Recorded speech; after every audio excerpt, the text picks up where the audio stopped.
ho ho, 'tis the Christmas season here at Out of the Groove. Today, I'm playing the role of Santa Claus. I've made my list of NASCAR Cup Series drivers. I've checked it twice. And in today's video, I'm gonna be giving out Christmas gifts.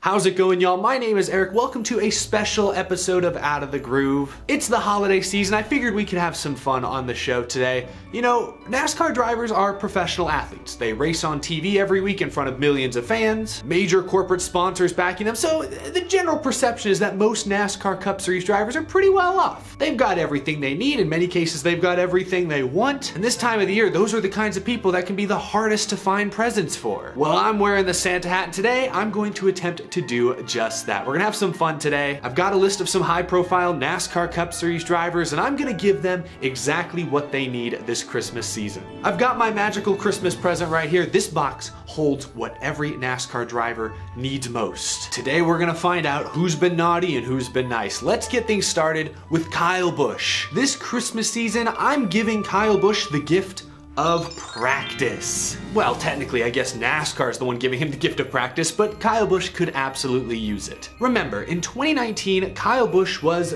the NASCAR Cup Series champion. He was arguably at the peak of his racing career. And then in 2020, he nearly went winless that season. What changed? The answer, obviously, was practice. With the pandemic hitting early in 2020, most of that season was run with no practice, no qualifying, just one-day shows, show up to the racetrack and race. And Kyle Busch was one of the most outspoken drivers at the time about how that lack of practice was affecting his performance. Even when he swapped crew chiefs between 2020 and 2021, the performance maybe improved a little bit. He went from 1 win to 2 wins, almost made it to the championship for this year, but he still didn't look like peak Kyle Busch from a couple years ago. In 2022, he's going to get practice back, sort of. He's gonna get like a warm-up session at every race, but there will be some full practices throughout the season. Those are going to benefit Kyle Busch greatly. He's gonna get a lot of use out of this Christmas present. Next up, the defending series champion Kyle Larson. What do you get? The guy who seemingly has everything. Well, I will tell you, Kyle Larson this Christmas is getting the gift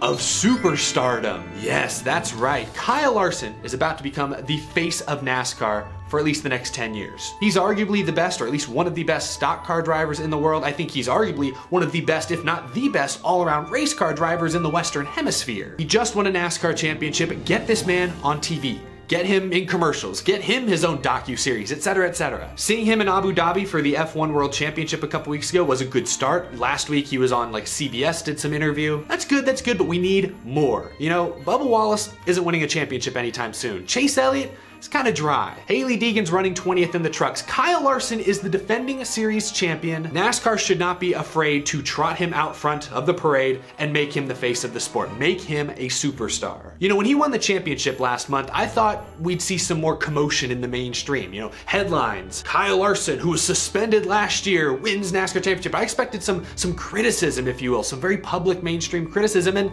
we never saw it. NASCAR, Hendrick Motorsports should not be afraid to put Kyle Larson on TV, put his face, put his name back out there, you know, preferably maybe with a script. He is on top of the American motorsports world. Make him a superstar. On the flip side of that, I'm giving Bubba Wallace some peace and quiet. Right now, Bubba Wallace is getting way too much of the spotlight for someone who ran 18th all year long. He just had that E60 documentary air last summer. He had Netflix following him along all season long. Going into 2022, Bubba Wallace is the student. He's an okay driver, but nobody thinks he's one of the best drivers in the sport. Now he has a teammate in Kurt Busch, who's a champion, a veteran, who's won a lot of big races. Year 2 with 2311, expectations are that much higher. Now that he has a championship teammate with them, expectations are gonna be higher. Bubba Wallace needs to ditch as many of the off-track distractions as possible. He's an emotional guy, you know, he wears them on his sleeve, but right now he needs peace and quiet so he can focus on becoming a better race car driver. Playoffs or bust this year. Or at least improve on your stats from last season. I know we got that win at Talladega, that was great, but we need more top 10s, more top 5s, we need more consistency, tunnel vision, focus. That's what Bubba needs. Let's talk about his boss. Denny Hamlin needs a working tachometer. Denny Hamlin is known for many pit road speeding penalties. Last season was no different. In 2021, he led all playoff drivers with 7 pit road speeding penalties throughout the season. There were drivers who had more, like Bubba Wallace actually. Ross Chastain had 9 each. Cody Ware, I believe, led the series with 10. Actually, that might have just been total penalties. I'm not sure if those were all speeding penalties, but still. I understand that you gotta be aggressive. I mean, if you look at last season, Kyle Larson, who went on to win the championship, won the most races, he had a lot of speeding penalties as well. I believe he had 5. But penalties like that should be fairly easy to avoid. They can ruin your race, and late in the season, they can ruin your entire year if you're not careful. Denny Hamlin's had this bad habit for years. At some point, he's gotta kick it. Hopefully my Christmas present to him this year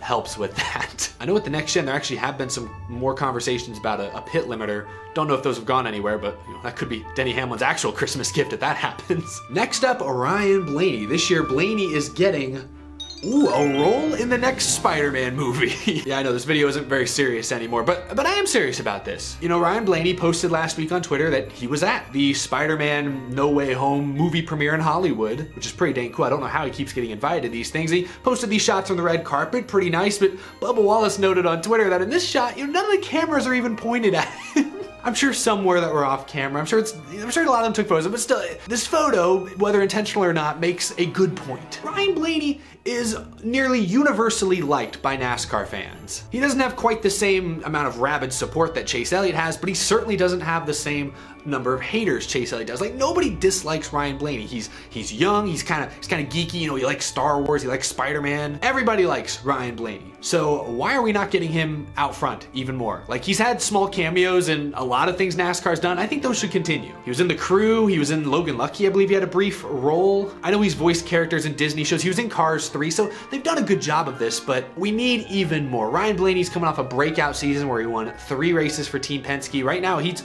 arguably the leader of that team. I mean, Joey Logano's a champion, he's been there longer. He is the leader of Penske, but Ryan Blaney took a big step forward last season. He should be rewarded with a role in an upcoming Spider-Man movie, even just a cameo, If Chase Elliott's not gonna get in front of the camera, we need another driver who's actively winning races and contending for championships to do it. And I think Ryan Blaney he's the next driver with Hollywood written all over him. Same way Jeff Gordon was going on Saturday Night Live and stuff 30 years ago, Ryan Blaney is one of the closest things we have to that now. Point is, we need him out front much, much more. All right, I know I've been kind of repeating myself. Chase Elliott, Kyle Larson, Ryan Blaney, we'll get them out front more, but it is something NASCAR needs. NASCAR needs to brand itself better. Those are 3 talented superstars that need to get in front of the cameras more. That's all I can say. But the last driver on my list for this video is Kurt Busch, and Kurt Busch this Christmas season should get anything he wants.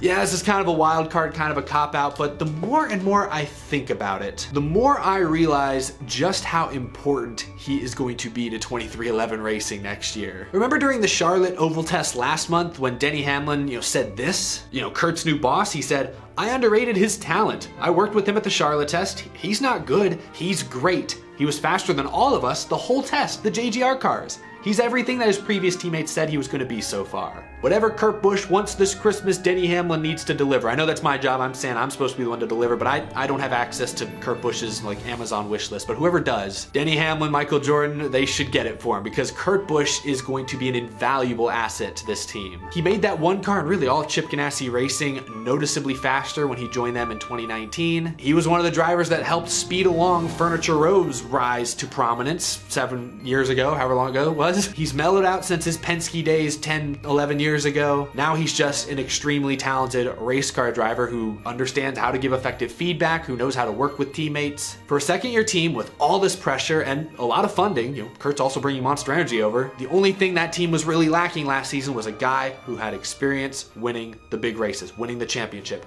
That's what they have now with Kurt Busch. I think that 45 car is going to be a legit threat next season from day one, and I think he has the potential to help elevate Bubba Wallace and the rest of the team. So Kurt Busch is going to be so valuable to 2311. Whatever he wants this Christmas, Denny Hamlin, Michael Jordan, you get it for him. He's going to earn it, I think. I know that's kind of a cheap one to end on, but it's just a fun video. I hope you guys enjoyed it. Leave a comment down below. What would you get your favorite driver for Christmas this holiday season? Leave a comment down below. That's going to do it for this special episode of Out of the Groove. Thank you so much for watching. As always, a huge thank you to my amazing Patreon supporters. I greatly appreciate it, especially during the holiday season. Your support really means the world to me. I'll be back again very soon to react to the latest news from in and around the world of NASCAR. But until then, have a very Merry Christmas and a Happy Holidays. I'll see you in the next video, folks.